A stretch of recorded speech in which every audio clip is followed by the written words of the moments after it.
Some people like to play the meta. That's absolutely fine. I completely understand why. Some people enjoy nothing more than playing against it, giving themselves a challenge, and being somewhat of a respectable human being. But with that being said, some metas are harder to counter than others. So in this video, we're going to be going over the top 6 metas that were difficult to counter. This is going to be in order, so 6 will be probably the better one, and 1 will be the hardest one. But this doesn't mean that there's only been 6 metas. There's been loads of metas. These are just the top 6 most annoying and difficult metas to counter in Warzone.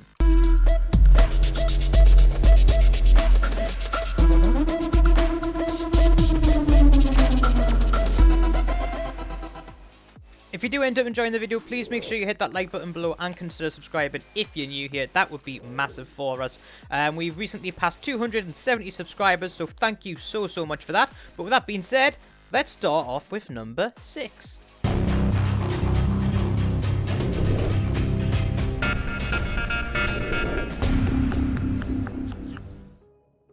This is a Season 1 meta that we're going to go with here, and it is going to be the AR and Thermal Sniper meta. A lot of you remember this if you were one of the first on Warzone in Season 1, and if you adopted Warzone as soon as it came out. This was an annoying meta to deal with because ARs and the Thermal Sniper, it was just mental because you could be seen from literally anywhere. This was before the thermal scope got a nerf, so you could basically lighten up like Blackpool lights if you were anywhere on the map not using cold-blooded. And even if you did use cold-blooded, you weren't safe, because even if you were using smokes, they could still see you through the smoke anyway. You just weren't highlighted. And then the AR complemented that really nicely because it had that mid-range. A lot of people were using them with M4s. The M4 sniper meta was horrible to deal with because the M4 has always been the versatile weapon, and this was before the M4 got recoil nerfs. So yeah, this was a Grau before the Grau. Yeah, so really hard meta to deal with. However, it could be countered with things like EBRs, SMGs. If you got close to somebody with this setup, you more often than not you'd be able to kill them. The problem was just getting close, but getting close to this would counter it, so it wasn't too much of a problem. However, everyone was using ARs and snipers back then, and it was a little bit insane.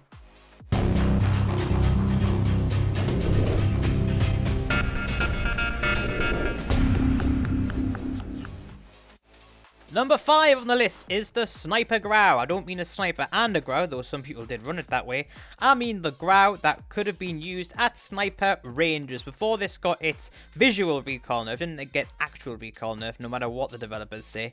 This gun was a bit of a meta to deal with, because if you were trying to run in the open, much like with the DMR today, you just get absolutely peppered with this, and there wasn't a lot that you could do about it either, because it just shot that fast and it was that accurate that all people needed to do was just point and click. This was absolutely devastating on console players.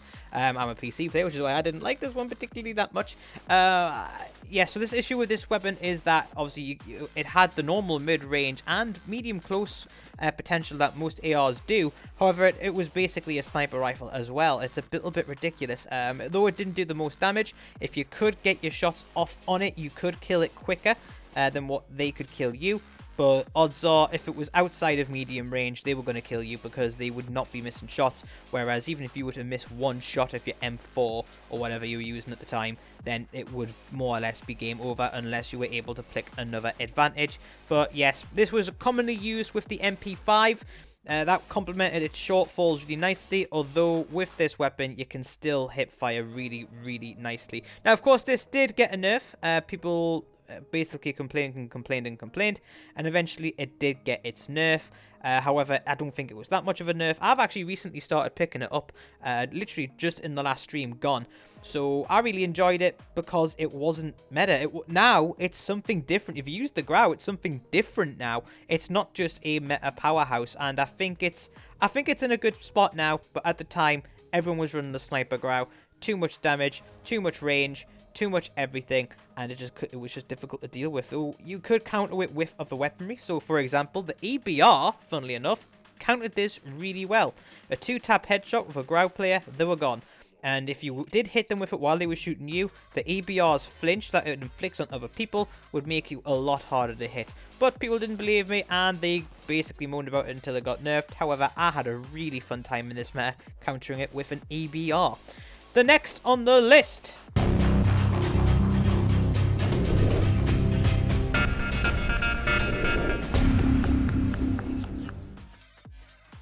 is the FAL Season 4 meta. That was ridiculous. Absolutely ridiculous. And by that, yeah, so it was basically a weaker version of the DMR meta.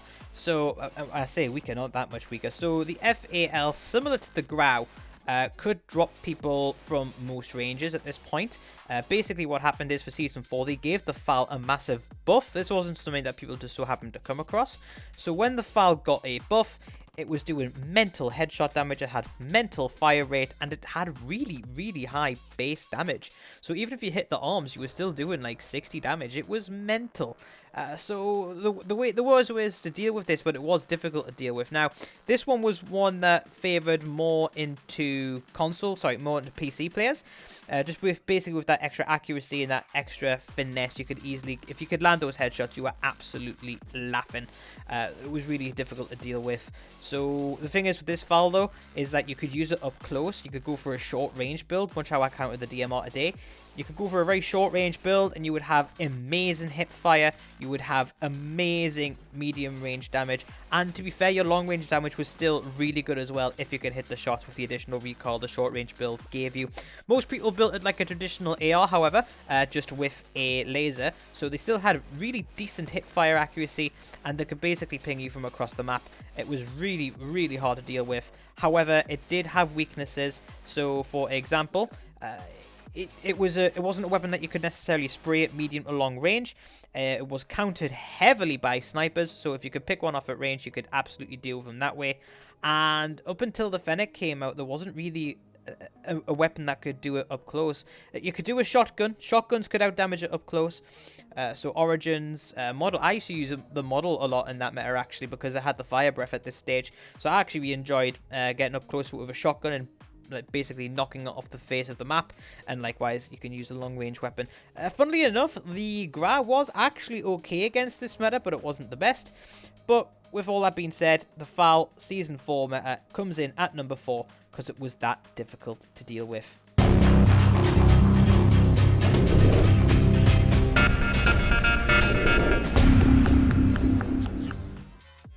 Number 3 on this list is a meta I did kind of play a part in creating, and that is the Bruen meta.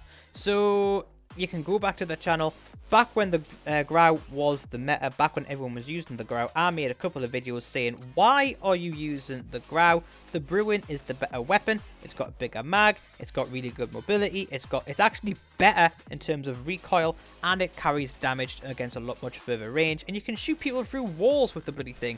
So yeah, I was a big advocate for the Bruen. I did play my part in creating this meta. However, yeah, I apologize about that. A trend that would later come in later videos. So yeah, so when that was a thing, the Bruen would basically do everything I mentioned. It was basically the Sniper Grau meta on steroids. So this came into effect near the end of the Grau's reign. Now the Grau did get its nerf. Of course it did. However, it was still beaming people from across the map, and then the Bruen became a thing, and then the Bruen just basically was replaced in the hands. Now, when you put that 60 mag attachment on it, it basically didn't have any negative effects on the gun at all. It had super good mobility, especially if you went for the no stock option. Wow, it was really quick then. I used to use that gun a lot. So that was the crack with that. You could put a 200 mag drum on it as well. So I used to use this on my fully loaded class. So I would run it. So obviously the Bruen 200 mag and then the fully loaded weapon perk. So I'd have 410 bullets if I needed it on tap, coming back from a gulag or whatever. But yeah, really, really, really fun meta. If you did put FMG on this, you could shoot through walls much like the AS Val did when that was literally broken. But yeah, I really enjoyed this weapon, and to be fair, I still really enjoy this weapon, but eventually this one got nerfed out. So this one got a heavy nerf to its recoil. It got a heavy nerf to its recoil with the 60 mag attachment on it, and it's just a little bit heavy and a little bit bulkier now, but yeah, that is just what it is. So with that being said, this was a medium to long range weapon. You could use it in short-ish range, short-medium range, but that was about it. As the next weapon on the list at the time would have absolutely knocked you clean out. So let's talk about that now.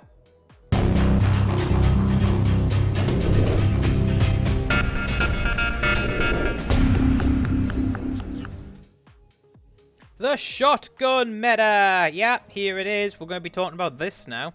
So this isn't that old. Now, again, I was an early adopter of this before it became popular. So I mainly did this with the model and Origin at the time. So the model had the fire breath, so that could one tap people if you got them chest up and it was close enough. Also the Origin, we all know what the Origin is, the spamming god of the shotguns. Really fun when you put that 12-round mag on there. You can team wipe quads quite easily. And have really good mobility. Now, I personally rock this on the 25-round drum. Did make it slower, however, it was you didn't have to worry about ammo. Just go in, kill everyone, and just reload after everyone's dead and bitching about you in the death chatter. So it's all good in that regard. But yes, the shotguns are difficult to deal with. They were difficult to deal with, especially when they were getting used in the M13 meta and the Kilo meta. Not making this list, unfortunately, because I don't think it's an OP meta. But yeah, it was used a lot then. The shotguns, though, the shotguns could be paired with anything. I've seen people pairing this with snipers. Car 98, it was a really good match for it. I can't believe I'm saying that, but it was. The problem with this is that the Car 98 could be used at medium range. Well, short medium range if you had a quick scoper build on it, which Hexy absolutely loves. But the problem with that was then you didn't have anything for short range. And then, of course, you've got the shotguns, which is just a little bit insane. But then they put the Dragon's Breath on the R9. The R9 Dragon's Breath is dirty and is still a prominent meta today. I don't see that getting changed anytime soon because I don't actually think shotguns... This is a controversial opinion. I don't think shotguns need tweaking right now. My complaint with shotguns in the game is that they're ground loot. Shotguns should not be ground loot. It's completely unfair to give one person AR and then the person that runs next to him picks up a shotgun and can team wipe the rest of his team with pistols. I think that's absolutely not on. However, if you do pick it in a loadout, I do think that it's fair for the payoff because you don't have any medium range. You don't have... It is risky because it requires you to get very close to your opponent. It is high risk, high reward gameplay when you use these shotguns. And I think... I don't think it needs to be nerfed at this point in time. I do think that the Dragon's Breath R9 could do with a little bit of a tone down, but shotguns in general, I think they're in a decent place.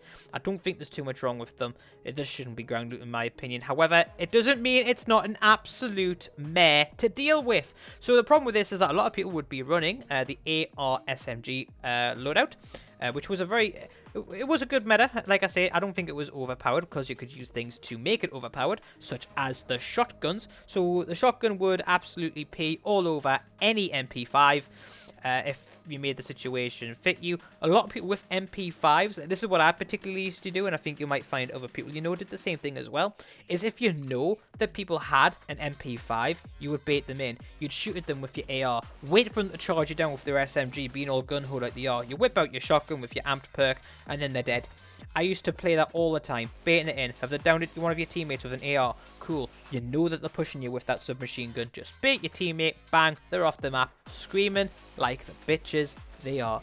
So, yeah, I actually enjoy this meta. I do think it is an absolute meta to deal with, though, and that's why it's coming in at number 2 on the list, because I can't see this being changed anytime soon. Now, it is just worth mentioning as well that in this list, I'm not mentioning stuff that was broken. So actual broken things, such as let's just think, the snake shots, as soon as they were revealed to be broken, they got patched. The underbarrel shotgun on the FN556, that was broken, got patched out immediately. The bullet penetration on the AS Val, that was broken. I'm not including things on that list because it's not a meta. It was just something that was broken and needed patching out. Metas are something where they're there by design. So that's why all this stuff is in the list as it is. But with that being said, I do have a few honourable mentions to go through. So let's get on with that. First honourable mentions on my list is going to have to be the one-box rockets. So the one-box rocket meta was horrible. So as you know, the majority of people will pick a overkill class and then go for the loadouts which drop on the map to then get yourself Ghost or Restock or whatever it is that you want to use. Now, the problem with the one-box rockets is that people weren't getting exposed for going for the second loadout. When you go for second loadout, you are vulnerable. You're always vulnerable because multiple teams have the same objective as you. Now, people could camp this and catch you out. The problem with the one-box rocket meta is exactly what it says on the tin. people weren't using the second box. They didn't need to. So what they were doing instead was camping the first box with rockets, because the RPG at the time was absolutely mental. The RPG, if everyone was standing near enough to each other, could team wipe quite quickly. It could team wipe people immediately, actually. So the problem with this is that the rockets had really high splash damage, and even if you were using EOD, it was still one-tapping you. If you were using it with the amped perk, I believe it was, I can't remember if it's amped or tune-up, which gives you the quicker rocket reload. Basically, they could fire it down like a cluster strike on you, and it was horrible to deal with. People who had high ground and were camping a loadout box, you had no answer to them. There was a very, very little you could do against it. And yeah, the fact that you don't have to go for a second box and you have just as much power as people who go for 2 boxes, absolutely insane. And it gave people a massive, massive power spike at the end of round 1. Now, the problem with that is that people don't often run EOD at the time. A lot of people at that time were using cold-blooded because the thermal snipers were still a thing. So yeah, this was a very difficult meta to deal with, and up until half the lobby would be gone at round 1 just through this rocket meta. I'm not even exaggerating. So yeah, glad that they changed the rocket damage. The next on the list of honorable mentions is going to be the C4 meta. Who remembers that? The C4 meta was an insane meta. You could throw it really far. You could basically, it did massive, massive damage to vehicles. And of course, you could put them anywhere on the map. And there was no delay. So you could literally just be holding your weapon and then blow it up without touching anything. It was so, so potent. And it was, yeah, everyone ran C4. If they weren't using C4, they had a negative KD straight up, because they'd be either getting ran over by cars, or they just couldn't compete with people who were using C4. Like, you got to bear in mind that you can throw and pop a C4 quicker than they can throw, wait for the delay, and then explode a grenade. Like with the Semtex, you can throw it, but then you've got to wait for a few beeps for it to actually go. But in that time, the person can just run away or get to cover and take a minimal damage for it. Whereas with the C4, you could literally throw it and detonate it while it was still on its trajectory. Like, it's mental. So that did get nerfed to how far you could throw it, and now that there is a delay and a beep before it blows up, did need that nerf in my opinion, did need that nerf. Still really good against vehicles, which you expect it to be, because that's the C4's thing. If someone's coming at you with a vehicle, you blow them up. That's how it works. So yeah, that's what I think of that meta. The next on the honorable mentions list is the Renetti Akimbo. Now, when the snake shots got nerfed, the Renettis were the next thing that those people went and leaned towards. Now, again, this could create a 1-box power spike where people didn't need the secondary.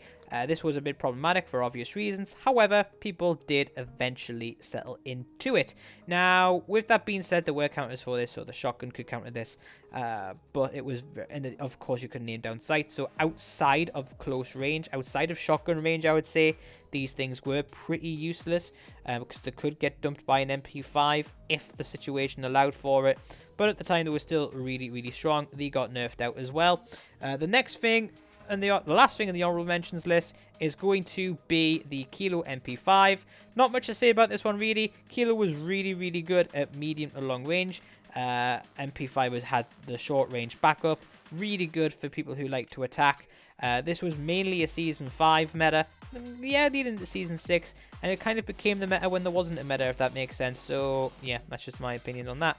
Next is the number 1 pick in this list. Now, you already know what it is.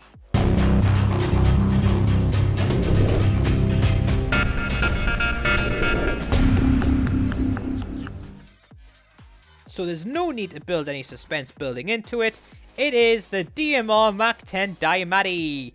Now, you already knew this was coming. This has been the hardest meta that we've ever had to deal with, in my opinion. All the other metas that I've mentioned beforehand had weaknesses which you could exploit. Weaknesses many people who countered the meta did actively try to exploit. And yeah, this meta is hard to counter. It's very hard to counter. And even if you do have the counter weaponry for it, which I have made a video about, you've still got to get it right. So the DMR Mac 10 Diamati, so this had the opportunity to be a 1-box meta. So obviously you've got that 1-box power spike if someone's using the DMR Diamati, which many people do. Both of these have had nerfs. Not really nerfs though, in my opinion. So yeah, we'll start with the DMR. The DMR is basically anything from medium all the way to extremely long ranges. Even with the damage and bullet velocity nerf for the headshots, it's still stupid strong. A lot of people are picking this up because it's just that good of a gun to use. Now, I must apologize. I, again, was involved in making this a meta. I was one of the first to actually post about this weapon and post about how good it was in Mini Royale, the second that the integration happened with Cold War into Warzone. So I used it quite a lot. Other people picked up on it. Other people, I was, obviously getting killed by it when I've been using it, thinking, what's that? Right, I'm going to use that. Other people that may have watched the videos who are also content creators. People pick this up dead quick. And yeah, it's just too good. You can have 40 mags on it. It's assault rifle ammo as well, which is massive. And of course, you compare that with a Mac 10 or Normality. The only place where it's maybe weak, much like the FAL, this thing can absolutely shred up close if you let it, but most people are building this for range and medium range. So yep, Mac 10 doesn't need much introduction. It's basically got MP5 range with the Fennec fire rate, so yeah, not much you're going to be doing to counter that since it has pretty much no recoil whatsoever. And then the Normalities as well, much like the Mac 10, if you're not using one of these two guns, you can't beat it in a gunfight. Even with a shotgun, you're going to struggle to beat these. They're just too good. They're too versatile. With a DMR Mac 10, literally gives you every single range you need. With the AR sniper meta, you were a little bit weak up close. With the Grau, you were a little bit weak at super long and super close. FAL, if you just use something that could one tap, everything had a weakness. This doesn't. You can't get close to these guys. You can't take a fight at range with these guys. So I did have to make that counter weapon video. So yeah, a Kar 98, an Odin if you can control the recoil, a Dragon's Breath shotgun. That's going to be how you counter these if you follow up and do your damage immediately. But yeah, this has been a really long video, so let's get it wrapped up. If you did enjoy the video, please make sure you hit that like button below and let me know what you thought in the comment section below. I'd be very interested to hear what you thought the worst web metas in this game have been. But yeah, until then, let me know your thoughts and I will see you in the next video. Peace.